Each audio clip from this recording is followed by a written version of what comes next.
amid currency instability. More so that this drop in foreign exchange gains for the maturing company reflect the tough economic condition impacting cement, consumer goods, glass, houseware, and building manufacturing company in Nigeria. Even though economists and experts think that the current situation represents a significant decline in foreign exchange gains, it echoes the broader challenges faced by the manufacturing companies in managing foreign currency in Nigeria.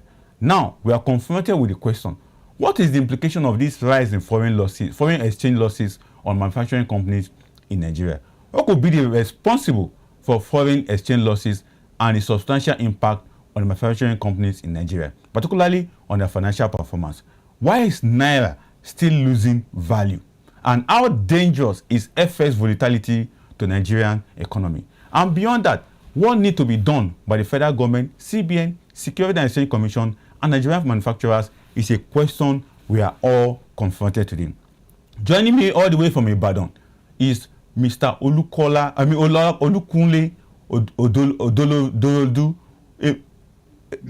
Durodolu. Thank you for your correction, sir. Yes. Mr. Olukune Durodolu joining us all the way from Ibadan to help us to explain this impact on the economy. A very good day to you, Mr. Durodolu. Yeah, good afternoon to you, my brother. I'm so sorry, more than name, but pardon me. All right. And quite interesting, you are able to join us quite swiftly this time around, talking about, you complained about the network earlier, but I can see you brilliantly and quite see your outfit very gorgeously on the show today. Very good day to you, sir. Thank you very much. So let's get straight to the point of our discussion. What is your assessment of Nigerian foreign exchange market so far this year, 2025? Over the years, we've been subsidizing Forex. And that has created a deep problem for us. I have friends, anytime people want to travel, they just go and they are connected to people in CDN. They just go there, buy subsidized Forex, they take it to black market and sell. That has been the usual practice, and that has affected our economy badly. Now that the new government is no longer interested in following that pattern, the impact is going to be tough at the beginning. But as time goes on, things will recalibrate and our economy will pick up. Now, talking about the Forex volatility and some of the issues that have come to bear, and as rightly pointed out, there have been a subsidy for dollar in the past. But what most Nigerians are concerned right now is that why is the Naira still losing value, even with the twin policy of unification and government stabilization of the Forex exchange market in Nigeria? The Naira is still losing value, and that's the major question most Nigerians are asking right now. Fixing the problem will not be magical. It will take time. The previous governments, they were just printing money from CBN recklessly to the tune of at least 30 trillion naira. So the CBN that should intervene in providing interventions, they are distressed for better part of the last 8 years. So they are trying to recalibrate and they are trying to restart. So we should give it time. The problem is that Nigerians always expected magic. And the moment a new government comes into play and they cannot just solve that problem, they assume the government is failing. And I don't know how 30 trillion ways and means. Normally the rule is that if you want to print money from, if CBN will borrow federal government money through ways and means, it has to be 5% and it has to be production based. The money has to come back to CBN at the end of that budget year. But in the last 8 years, we were just printing money recklessly. So that has created a lot of problem, even for CBN, who should offer intervention. So some of the interventions that people expect will not happen immediately. It will take time. And again, we don't have stable electricity that could have provided succor.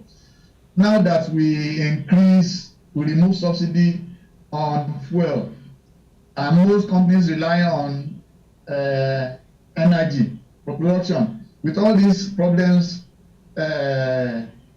encumbering us, it will be difficult to solve the problem in one go. It will take time. The problem did not start today, and the problems will not disappear almost immediately. It will take time. Exactly. I will have to agree with you that the problem will take time before it goes away. But there's a part we also need to understand when it comes to forex volatility. And one of the key issues is that how dangerous is it to the Nigerian economy? If we say forex exchange is very volatile, but how dangerous is it to the Nigerian economy? It is dangerous in the sense that the economy will continue to experience inflations. The economy will continue to be difficult for an average Nigerian because some of the things you produce, cost of production is high. And when cost of production is high, it is what you produce. By the time you add all the cost of production together, then you get the value. By the time you add all those things together, it becomes expensive. And even Nigerians are complaining. I can understand their plight because I am one of those people too. But then the solutions to our problems has to be, we need to relay a foundation that will build a strong economy. And Nigerians must be ready to go through it. For example, the energy cost is part of the problem. They are trying to get new investors to come and invest in the energy sector.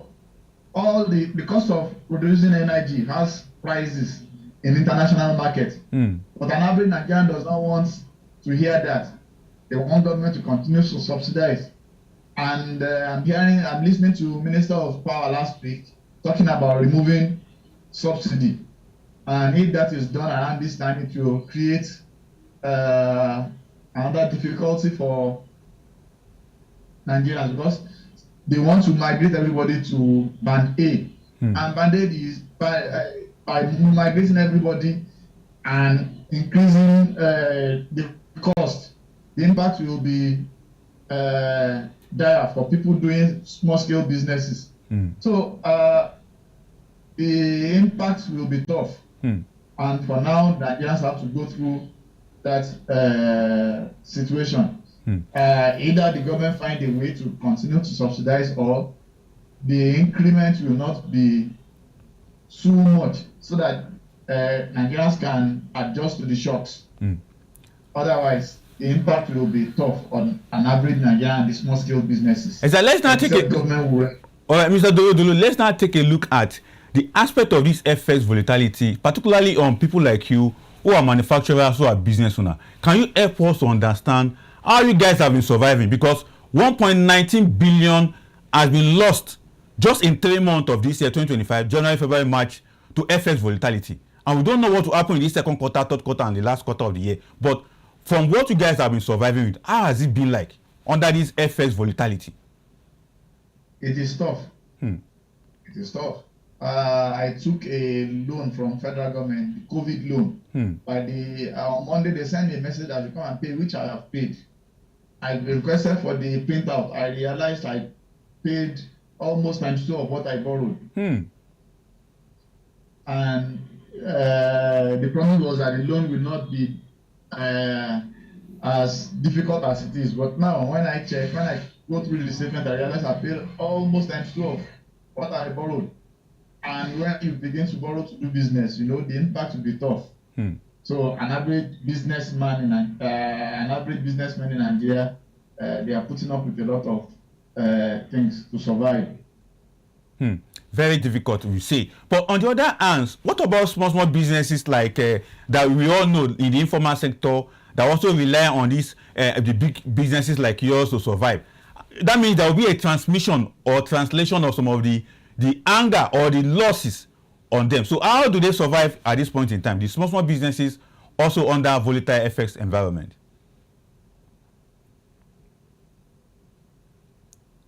Oh, I think we have a network challenge there. I think Mr. Durodolu will be joining us. And as rightly pointed out, the FX volatility is quite huge in terms of the danger it is on the economy and the threat to businesses across Nigeria. And not to forget, the small businesses are just asked, okay, Mr. Durodolu, you are back. Can you help us through on what I've just asked you?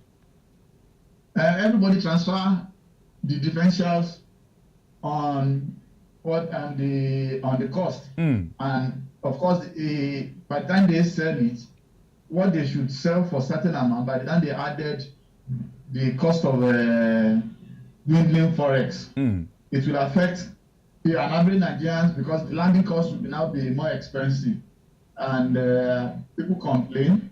But some people, they have some of the things you do. They are essential products. People have to buy. They will go for money and buy. But the impact is that on businesses, on small-scale businesses, on the average people on the road, they will feel the impact. Now, let's take a look at another issue. Mr. Durodolu, let's also take a look at another issue very germane to the discussion of today. When I realize some of those companies, big companies, Taiwan companies that have been affected, and I know that it is gradually going into other smaller companies, which you are also part of. But we have been asking the question, how can this manufacturing sector come out of this danger? What would be the way out if we don't tame this FX volatility going forward? CBN, they have a responsibility and they can make loan available to these companies so that during the shocks and balance, during the difficulty, they make a friendly loan available to them so that they use that money to cushion the effect of the impact on their businesses so that they will not collapse. You know, they are employers of labor and they are part of the reason why an average Nigeria is surviving today, because they employ people, they pump money into the society, they pay salaries, and these people, you know, the impact will have multiplier effect on the economy. So the government has a responsibility to make loans available to big companies so that the impact will not kill their business totally. Now, talking about loans, we have seen that this current CBN governor, according to him, he has a three-post strategy. He's not going to do a pseudo activity in terms of giving people money to go and do business, because the previous CBN governors have done that in the past. But right now, you are suggesting that they should give businesses money. I could recall under Emefiele being CBN governor, there was a 0.7% loan that was given to businesses across Nigeria. But at the end of the day, whether they have paid back those money, we don't know yet. But if you are suggesting giving them money, but the key issue still remains that the government needs to review its policy. Why don't we think that we should look at the policy of the government first before we give out people money once again for their businesses? I'm just pushing that to you. Maybe you could also have a rethink on that. The responsibility of the government is that they don't want businesses to collapse. The previous ones may have been badly done, but that does not mean that if we are sincere, we cannot do something that will have impact on the big businesses that are employing people. CBN, they are the bank of all banks. They control Nigeria economy to a large extent. So some of these companies, they need to sit down with some of these companies and have a discussion that, okay, because of the impact of some of these things on your businesses, how do we come in? The ones, you know, when politicians do, when they advance loans to friends and family, it kills the business, it kills everything. They should do this one holistically. Look at, of course, we know all the big businesses in Nigeria. We know what they employ. We know that we can have idea of what they go through. So some of these things, we know them. We don't need to shy away from that responsibility, and we have access to at least some of their what they go through in terms of loans, in terms of forex. They have idea of such. It was the interventions of CBN that made Dangote refinery possible. Very interesting. So they can do the same. They can do the same thing if they are sincere. It's just that they don't have to do it among their fellow friends, among their family and friends. They have to do it that will cut across all the major companies so that the impact of the business around this turbulent period will not kill their business. They can continue to sustain the employment, because if the volatility is too much, they may begin to lay down staffs and I'm not sure any government want any big company to sack their staffs now. So we need to do what we have to do at the right time so that the impact will not kill the business completely. And again, I want to bring it to your attention, Mr. Durodolu. You know, the unification of the Naira exchange processes and platform also bring about the devaluation of the Naira. Do you think the federal government should rethink its devaluation of the Naira once again? Because as it stands now, it's floating between 1,006 and 1,609 Naira on the official price. But what they want to achieve was that they want to bridge the gap between the exchange rate at the official rate and the black market. But we see that this has really bring about some inconveniences, just like what we have now, the FX volatility. So don't you think that the devaluation, technical devaluation they have been doing need to stop at this point in time? If we stop devaluation of Naira, if we stop subsidizing our currency, what it means is that we'll go back to the old ways of subsidizing forex. And of course, some people still take advantage of that, and the impact of that on the economy is not going to be easy. What government can do now is to create a long-term solutions that will, they need to create a policy that will galvanize production of for example, the agriculture. Our economy has to be production-based. We have to be exporting something out of the country and earn forex. A lot of things that we still spend forex upon, we need to decelerate them so that we have more money in the circulation.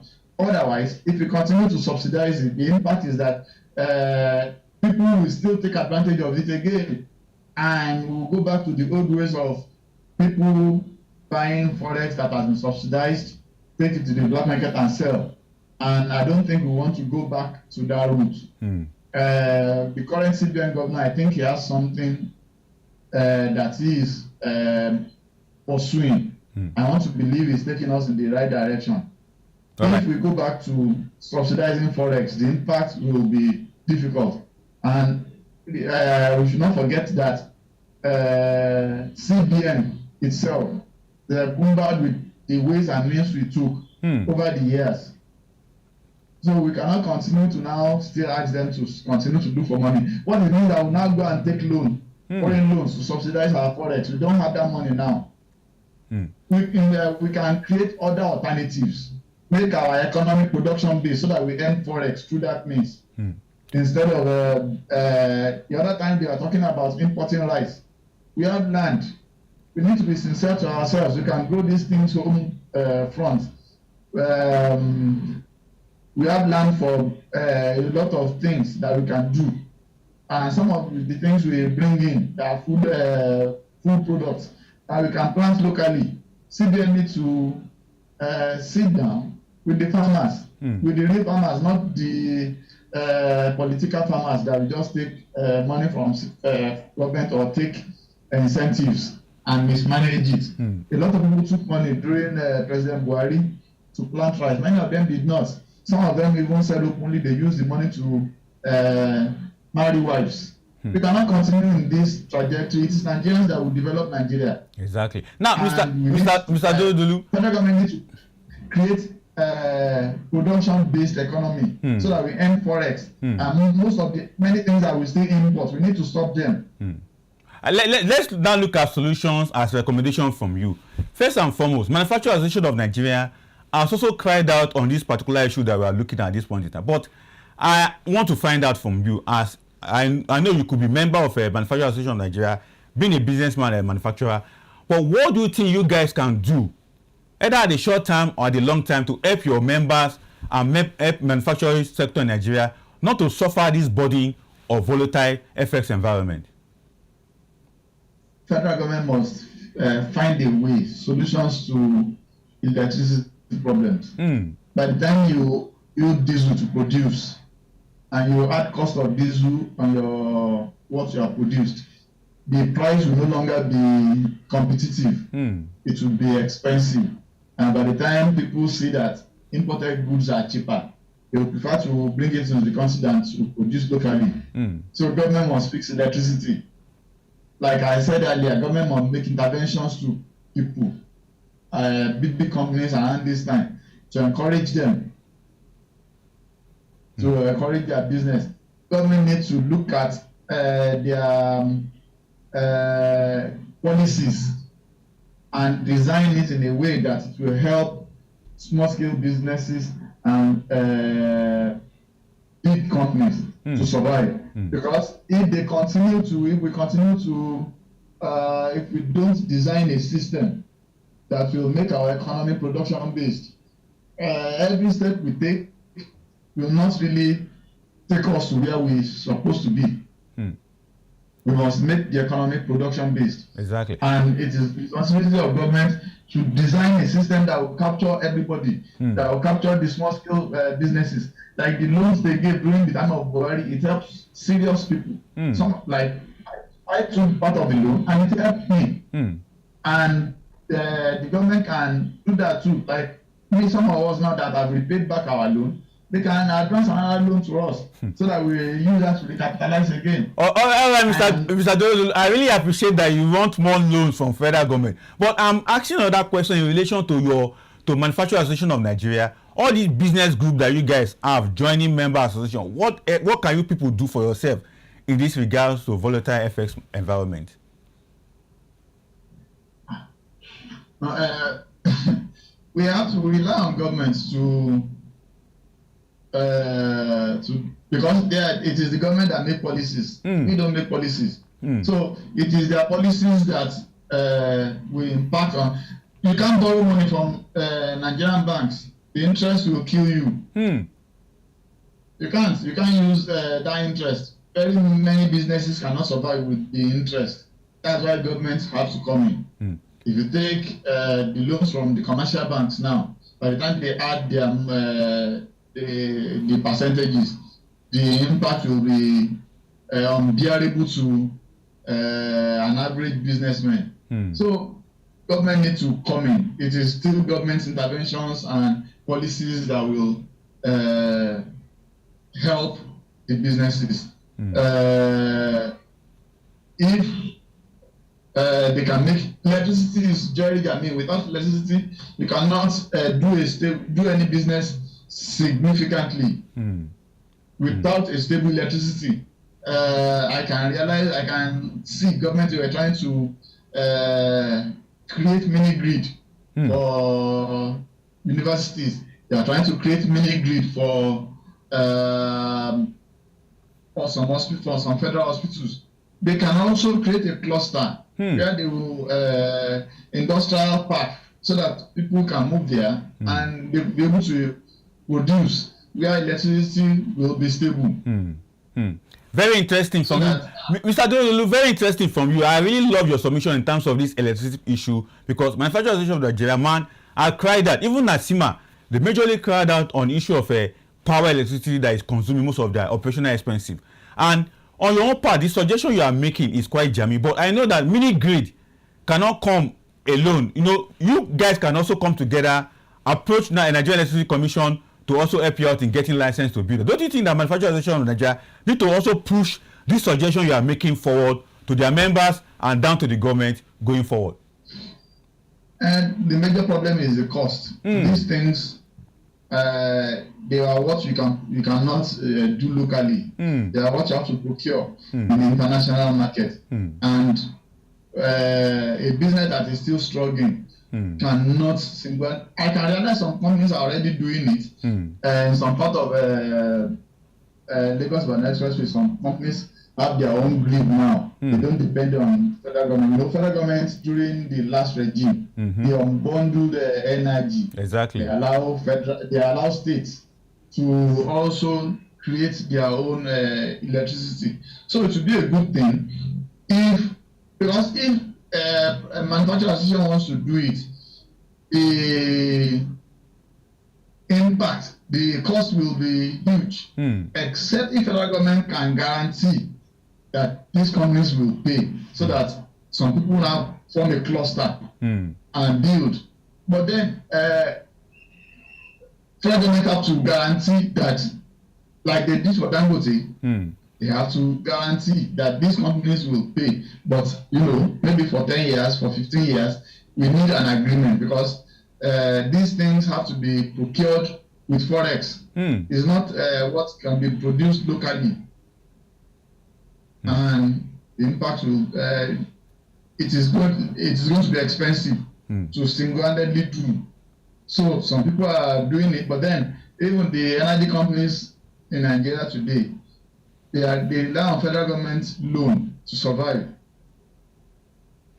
So, Mr. Durodolu, I really want to appreciate you for your time out on the show today. Quite interesting. Your submission were quite very, very intelligent, you know, in a simple form that you have put it, particularly on the way forward. One of the solutions you have recommended is that we need to build our energy bank. We need to review our energy bank and get electricity supply to the manufacturing sector. So thank you so much for being on the show today, sir. Thank you very much. It's my pleasure. All right. So we will soon call on you again because you manufacturers are really, you know, showing forth, particularly with the latest tax reform that is coming up. And let me ask you, what's your reaction to that? The tax law has now been passed by National Assembly, the Senate. Yes, I hope President will sign it and becomes operational so that we all can see it. Exactly. We need to reform our taxes. The old way of on average in Nigeria today, only 8% of Nigerians pay taxes, and everybody wants a better society. Exactly. I don't know how we will achieve what everybody is yearning for with that number. The number is small. Thank you so much, Mr. Durodolu. We will get back to you soon so that we can also get your opinion on some of the economic issues, particularly for the manufacturing sector that you belong. Thank you so much. Thank you very much. It's nice. All right. So enjoy the rest of your day in Ibadan.